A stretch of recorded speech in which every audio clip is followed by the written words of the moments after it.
Every club. Every day. The Global Sports Podcast Network. Hey everyone, welcome in Wolves fans. It is me once again. It is Chris, and with me again is Will. Hey Will. Yes, hello. Yeah, it's us again, isn't it? You know, the classic duo, the original GSPN Daily Wolves duo. We're back again. Mm-hmm. Yep, the original duo back together. It's like, you know, Batman and Robin, and Which one's say which? who is who. Yeah, I'm not going there. We all know.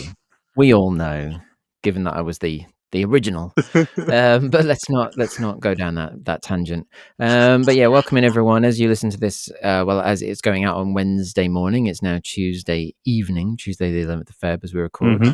And so obviously we are kind of in that limbo area slightly between the Blackburn victory in the Cup and the forthcoming match against Liverpool. And I suppose it's quite nice in a way to have games on, like, you know, we've had 2 or 3 weeks now where there's been like games at a weekend. There's been no midweeks. In some ways, I guess that's good for the squad in terms of resting up and recovering, trying to get some people back from injuries. It's also created some kind of quiet time now the transfer window's over, in terms of, like, there's not much going on right now, is there? Yeah, really? and I think in a strange way, especially at, I think, a club like ours at the moment, the situation we're in, I think no news is good news, if that makes sense. You know, I'm a lot happier for it to be quieter than for us to have a lot to complain about, you know. So yeah, nice and peaceful. Yeah, I suppose the transfer window closing ended a couple of the drama items that were going on in the background. You know, Lamina, that was dragging on. That he's gone off to Galatasaray now, so that's the end of that. Farewell to his legacy as well. Yeah. And then obviously the Cunha saga with the contract is over. We've discussed that in, you know, just endlessly. That's dealt with for now till the summer. And so all of those things that were kind of lingering, I suppose now that drama's over, it's just all kind of like gone back to normal again. So we can potentially take the time to go over a couple of other points of note before we look ahead to the forthcoming weekend. And we were talking just before we started recording, Will, about the fact that this weekend just gone, obviously, as well as the game we had against Blackburn, the mighty Wolves women were competing in the FA Cup as well against reigning FA Cup champions Manchester United. Yeah. Now, I watched the game in full. It was aired live on YouTube on the Women's FA Cup channel, which was great for, you know, any Wolves women's fan out there, or any Wolves fans that wanted to get hold of it. And it was interesting, I thought, that and I'm not sure if you're aware of the reasoning here, Will, but because obviously some of the big games the Wolves women have had in the past, whether it's like a big cup tie, you know, or a certain event, they've played the game at Molineux, when at the moment they generally play at Telford. They held this cup tie, arguably one of the biggest cup ties they've had in a while, given that, you know, Man U are, you know, up in the mighty heady heights of the Super League, and they are FA Cup reigning champions. They've got, you know, like Toon from the England squad in there. They've got the Gold Cup winning striker from the World Cup up front. You know, like they're massive in terms of women's football, and so there was discussions about whether that game should be held at Molineux, and they went away and spoke to, you know, the manager. They spoke to the team and got their input, and they decided to keep the game at Telford because, you know, Man U are used to playing those big stadiums. They're used to playing empty big stadiums because obviously, sadly, the women's game doesn't get as many spectators. It's growing, but, you know, they would struggle to fill somewhere like the Molineux still.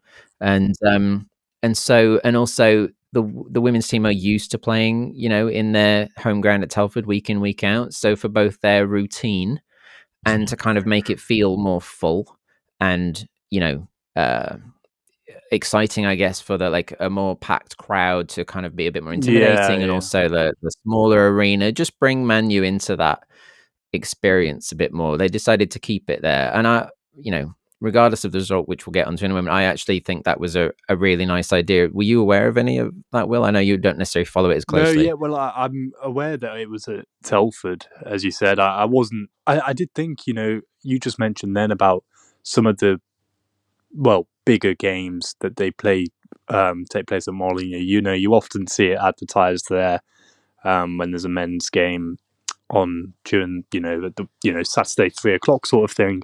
But I like that. I like the fact that it was at Telford. I think it gives it that feeling as well. Not just having the home comforts that our team are used to, but I think it gives it that feeling of a proper cup tie, if you know what I mean. And like you said, I think the atmosphere and I suppose I know it's weird to say because you spoke about United being at the heavy heights that they're at, but that intimidation factor, if you like, sort of I think that worked a lot better than it would have done if it was at, like you said, a half empty bigger ground. I don't see how Wolves women would have gained anything from that, really. I think it only would have worked against them. So no, definitely the right call. Yeah, I think so. They ended up selling well over 5,000 seats, which is actually the biggest crowd they've had so far. That's actually bigger than the last time they played at Molineux. Yeah. So it did still work to their advantage in many ways, and it was a great atmosphere from what I saw online. I would normally go. I gutted I couldn't go in person because I had some clashes timeline wise. However, the game itself, it was a great atmosphere. Sadly, the difference, the gulf in class was evident. The Wolves women, they're like Man U are basically a few divisions above us in terms of the women, and they are fully pro. There's only this season have a couple of the women's players started to get, proper full-time contracts, and most of them are still working regular jobs and doing this as a side passion. That's kind of how it is at their level. And so, after a while it started to show, and I suppose like a lot of classic cup ties, the first 20 minutes or so was, I won't say even because it was still Man U in not like dominating, but they kept them out for the first goal wasn't until 25 minutes. There was a energy and a fight and a willingness to try and keep them at bay. But then that first goal came, and then the floodgates kind of opened. The majority of goals coming later in the second half, when again the fitness started to tell as well in terms of obviously just the energy levels and things. And when you're chasing the ball for that amount of time, so they ended up losing 6-0 to Manchester United this weekend. But it was a great tie and a great experience. I think again, I'm not going to speak for anyone, but I imagine if that was me, it's a great experience to play against some of your idols as well, be on the same field. Yeah, no, of course. And something you just mentioned there, which I do just want to emphasize, is the fact that these women, some of them aren't even, it's just part-time, and I was just thinking of it then whilst you were talking. I was trying to think of an equivalent of it for me, which would, probably be if my team were able to play Bromsgrove Sporting or something, something like that. That would be our equivalent, and we'd concede a definite sort of double digits. But it's just when you spoke about the experience of it, to actually be able to go through that as someone who's not even a professional or full-time professional, I think, like I said, it's definitely a special moment and a big occasion. Yeah, for sure. And so that because so hopefully though, Wolves women will, fingers crossed, they get promotion this season. They're currently second in the league, behind Forest. Forest, I believe, have a game in hand though, but it's 35 points to 38. But so they are pushing. They've both played 14. Oh no, of course. Sorry, they've both played 14. So they're actually played the same amount of games finally, because for a while Forest had a game in hand. But Forest are leading by 3 points, but it's going to be close. It's going to be a close one. They really need to get out of that division. They've been stuck in the FAWPL Premier Division for a long time, and so fingers crossed they can get out. But I just wanted to mention that had happened this weekend. If you missed it, I'm sure it's still available on YouTube for what it's worth. But if you don't get down there, do make an effort to get some more of the women's games, because in the league they're playing some cracking football. They've won 11 of 14. They're second in the league, and need all the support they can get to get out of this division and get some more, and hopefully get some more funding as well if they do that. To get up and get some more contracts and get some more full-time players. That'd be amazing for Wolves. Yeah, I mean, sorry, Chris, just to add to that, you said get some more funding. I think I know where you're going. Well, I won't go there then. I won't go there. I'll save my breath, but you can gather my thoughts. I can. But as with all things as well, you go up a league, it's a bit, I'm not going to say it's because it's far from the Super League still, but it's like you think to the game that in terms of Championship to Premier League, for example, in terms of just getting players as well. Every time you go up a division, it's easier to draw bigger names, to draw more success, to draw more sponsors and all that kind of stuff, because every division is a bigger marketing fold, right? As well. It's not just about, as much as it is also about what the club puts in, it's also about what each division brings to its audience. Yeah, no, of course. Just as I do, playing devil's advocate as always, Will. Playing devil's advocate as always. So that aside, the other thing of note that's probably happened in the last couple of days, Will, is that obviously we are through. The men's team, did make it through to the next round of the FA Cup, and the draw has happened since we last spoke for the next round. And I'm sure everyone out there by now knows, but who did we draw in the next round? Bearing in mind, I don't know about you, Will, but going into this, I was like, you know what? There's a couple more big teams out. Liverpool are out of the competition. There's still some Championship teams in there. If we can just avoid a couple of, bogey teams, we might be in with a chance to get, through, I don't want to say easily, but, easily to the next round. But who have we got? Well, we've done the exact opposite, I think, of get a positive draw or of an easy draw, just purely based on the fact that Bournemouth, obviously, it could have been a lot worse. Like you said, your Liverpools are out, etc., etc. But Bournemouth are 7th right now, and we're sitting at 17th in the league currently. But I still think, and maybe this is just pure sort of bias on my part, I'm weirdly confident. I think that Vitor seems to be taking the cup very seriously, as we saw.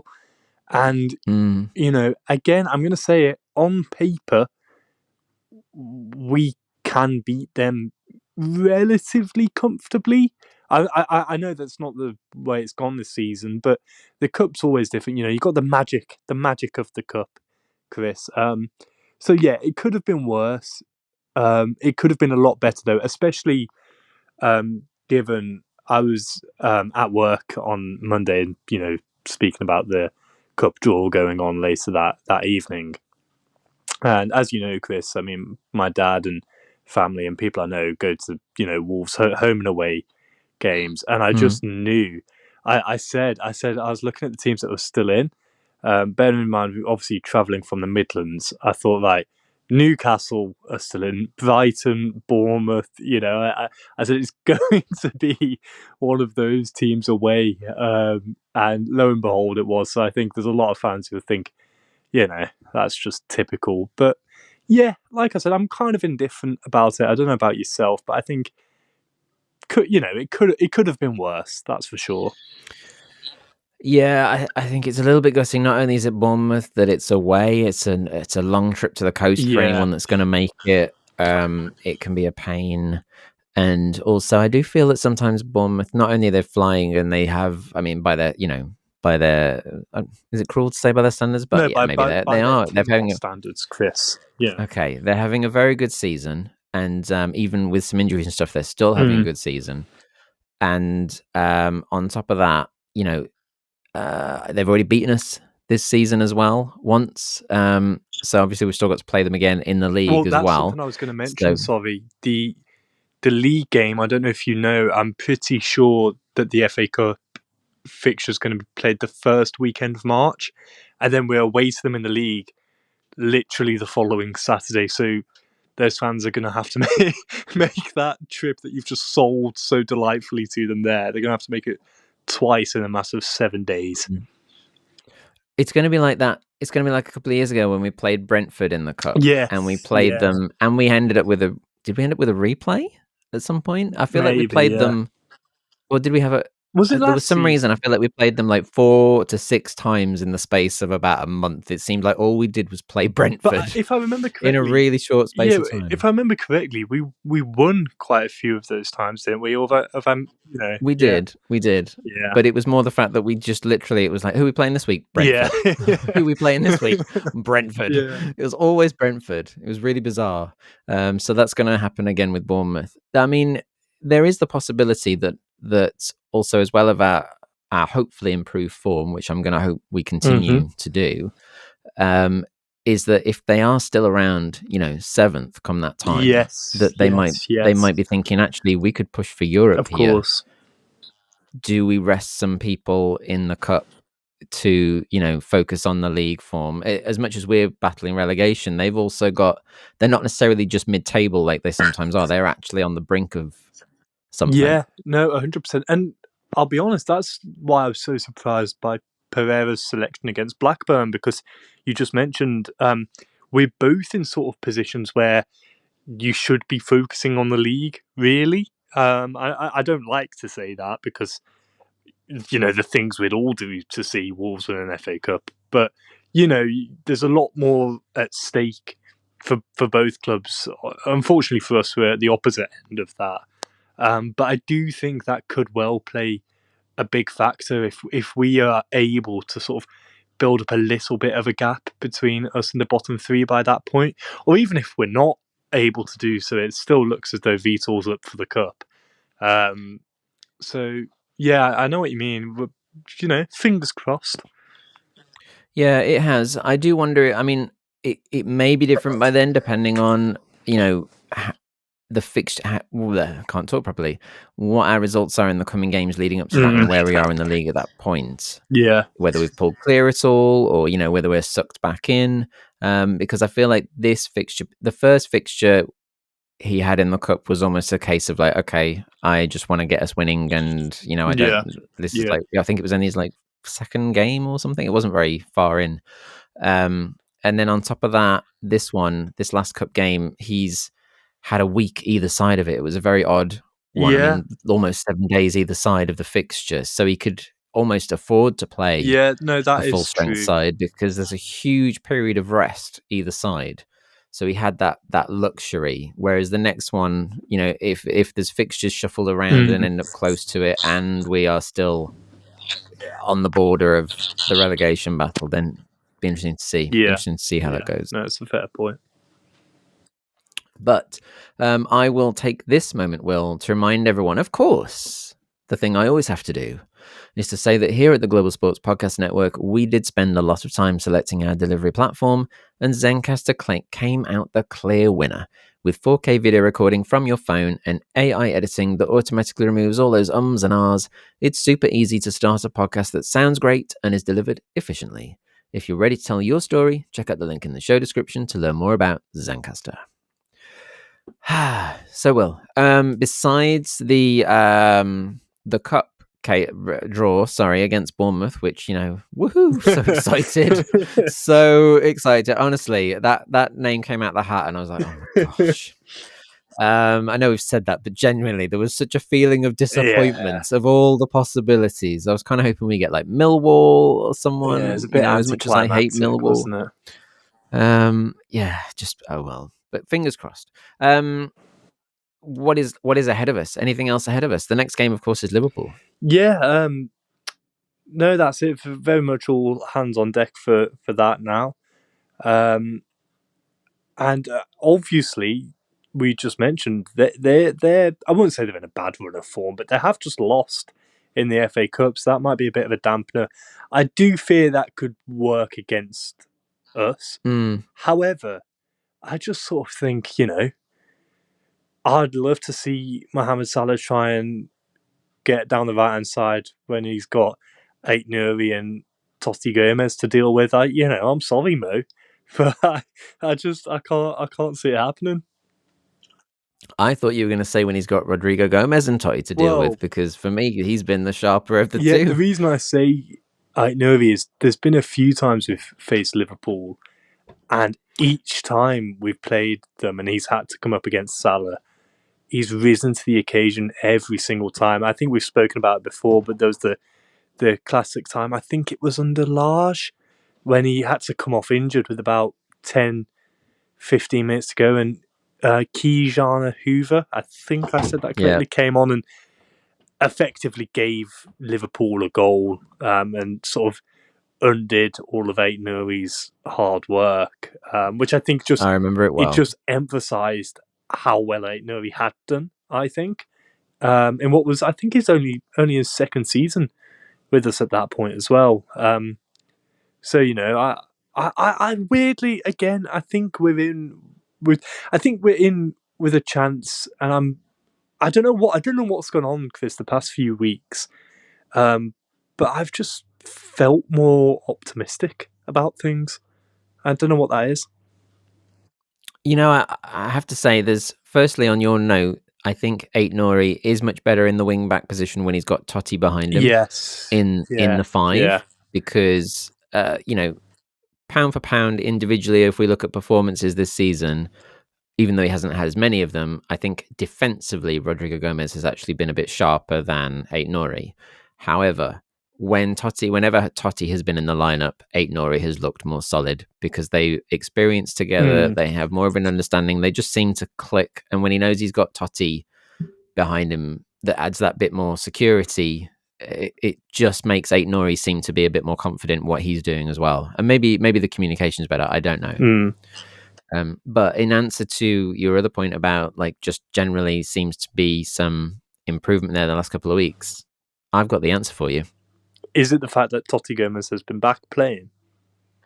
Well, that is a factor, but the true answer is Aga. Yes, that does help. The true answer is Agbadou, because even when he first came in on the left, it did improve everything there, but even more so the last couple when he's played in the middle. He's just, I know we mentioned him a bit in our match responses, but he's just put so much confidence in that back line and the way he dictates everything and controls everyone. And it looks like he's been in there for longer than he has, because he's just come in with that stamp of authority and just seems to make everyone feel more confident. And he's just so strong on the ball, and it's just I feel it's the Aga factor. Yes, no, I don't disagree. I think it certainly makes a difference. I also think it's the fact that we sort of, after our last game, was it the game before in the league? I'm not too sure. I can't remember which one. But point is, we leapfrogged Leicester to send them into the relegation zone. And I think now, for those who can't see, I'm touching wood now. I'm touching my desk, that is. I'm touching my desk, just to clarify. I think that's it now. That bottom three, I think that's, Southampton and Ipswich down. But it was at one point a sort of 3-horse race, if you like, between us, Leicester and Everton. Everton then managed to pull away from us a bit. I just think, I don't know, there's something about us being outside of that line and having something to hold on to with the strength of a solid defence, which you just mentioned, that's just sort of, I don't know, it's lifted my spirits a bit. I think it's still a bit, I get the confidence. We were outside of the relegation zone after the previous few wins, and then we had the run of losses against the likes of Forest and Newcastle and everything, and then we got stuck back in because Ipswich had a couple of good wins. So I don't think it's not out of the realms of possibility with the still to play in the next couple of games, like Liverpool and Bournemouth, for example. Ipswich have shown that on their day, they're capable of really getting stuck in and pulling some points out the bag. But I do think overall there's been, as I say, for me, it is the Aga factor. It just seems a lot more solid at the back. And with him and Totti, the clean sheets and the surety. I've been meaning to check the stats, actually. We may have to check this for next chat we have, is in terms of, because obviously set pieces have been our weakness. But how many of the goals since Aga came in have been from set pieces? That's the thought that just crossed my mind. It's a good point. I can't give you the stats you're after, but I can give you a stat that I think we've already mentioned. But I just think it's worth dropping back in there because I know you're focusing on Agbadu, and rightly so. But our man Tossi, he's kept a clean sheet in I think every game under Pereira that he's played in so far. He has, yeah. 4 out of 4. I mentioned it last year. 4 out of 4. So I mean, that alone just goes to show you that, and as you said, the set pieces sort of stopping, from conceding those so often. That that can only be a good thing, and that's where my confidence comes from. I think at the fact that, like I said, we've got the upper hand now. We've got something to hold on to, and having that solidity, or that newfound solidity, so long as that lasts, we're fine. It's that simple. But obviously, that's a big if. Yeah, because I know that obviously we've had Giga come in and we didn't see him. Obviously, he hadn't had enough game time to come in at the weekend, and you don't want to upset a backline as much. And so he could still come in at some point. But in the meantime, the height and strength in the air of Totti, Aga, and Doc combined, because they're all good headers of the ball. I think those three together at the moment are a lot more stable in terms of set pieces. So fingers crossed. And Aga just doesn't he has two people pushing him sometimes, and he still doesn't move. So that extra strength as well, I think, definitely helps. Yeah, no, 100%, 100%. Last thing I want to say, Will, before we close out or anything else, is in all the videos I've watched this week, because obviously they've started unveiling some more of the kind of post-transfer behind the scenes videos and all that kind of stuff. I think we mentioned one briefly, but since then we've had the first day at training and all this kind of stuff. Menezzi might be the most polite, might be competing with Sasha for the nicest and most polite player we've seen in a while, because I don't know if you've watched much of those or his discussions with people, but he's so, not only is he supremely well spoken, may I add, his voice is eloquent and clear. Everything he says is really crisp. I don't know if is this just we'll me? Get him on the podcast. We'll get him on. We should replace you. But he is impeccably spoken. Come on, have you noticed that? Before I go any further, have you noticed that? I've not seen as many clips as you appear to have. Or if I have, then I've not noticed as much as you. I've seen the one or two, and I know what you mean. My first impressions were that, again, I spoke about the presence I feel like he has around himself when he came on. It's often the case that off the pitch, those kind of players are the sort of opposite of what you'd expect. And I like that. I like the humbleness that comes with that. And yeah, again, it's not a bad thing. Yeah, he seems very happy to be here, which is great. He seems just supremely sweet and kind. And I'm telling you, people, watch some of those videos and just tell me that he doesn't sound really slick. He sounds, I can't explain it. Go watch it, Will. Honestly, he's better spoken than I am, and I like to think I'm fairly well spoken. You are, Chris. Don't worry. Thanks, everyone. I thanked everyone, but it was Will that said it. But everyone else, they were all thinking the same. I know.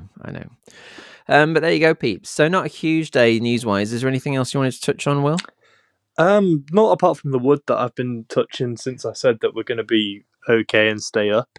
Yeah, I knew that was. I gave you that option, and then you even added staying up. But I mean, no, that's just you and your mind playing games with you, Chris. Oh, trust me, there's other people with minds like mine out there, and you're all listening. But no, as you said, or as I said at the start, I think the fact that there's been no news per se is in itself good news. Yeah, less drama. All right, so we will have coming up this week, I believe, a crossover with some of the Liverpool GSPN crew to get their thoughts going ahead into the weekend, and potentially still some private chats between us Wolves fans on it as well, as we get more news about maybe some injury updates and lineup news going into the weekend. That'd be nice, because obviously we're still waiting to hear how much longer Strand Larsen's going to be out. we haven't heard much about Hwang since he went off injured at the weekend. So really hoping we get some news there. I know he's been out of form, but just, we want depth, don't we? More than anything. So it's just good to have those options. So I'd like to get some more news, but we'll keep you posted on anything we can here at Daily Wolves, right? Yes, sorry, Chris. Right. Sorry, I was sort of taken aback because I didn't hear a sentence that I expected to hear. Yeah. Well, I didn't drop your name. Thought I was going to get something back, but it didn't go there. Anyway, so I'll do that. He makes it into a routine. All right, people. So take care. We'll be back soon, and let's keep the faith, because remember, out of darkness cometh light. Every club, every day. The Global Sports Podcast Network.